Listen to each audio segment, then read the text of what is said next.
Bir sevdicek bağırdan kulak koysun feryada. Bir meşgulcük dünya tünür fenadı Mevli. Ey pederlerin ağladıp kalma var yamanada. Bir gün uğrar sana da dönür fenadı Mevli. Ey kardeşler bu dağlar toprak olur toğulur.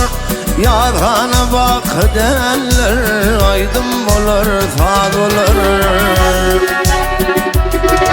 Ağız geçer tomuz geçer uyuz dolunur yaz gelir. Ey arman yazlık dolunmaz kar yağmadı Mevli. Dağın ötede kulak vay peyda yokmuş hıyalın. Allah'ın kırak haklığını şeytan pel ayarlan.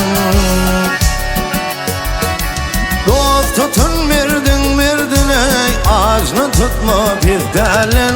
Ey yavrum hingam göçüver kalır finadı Mevli.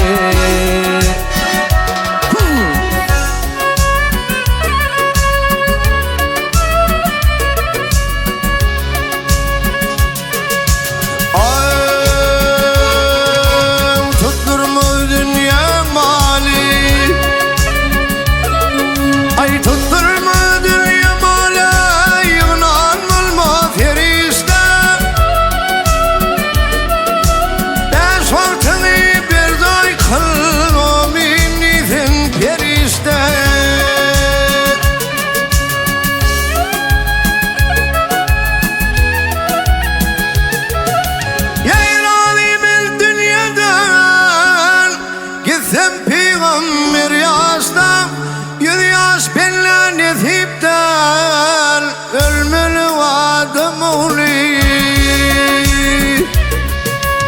Aman geldi serden aç gözüm olsun hayırda. Bir kıyıların ne var aydın bilen sığırda. Dostum bilen meylis vurur cümcümele bayırda. Ey fani dünya bir gedek gelin sen adı Mevli.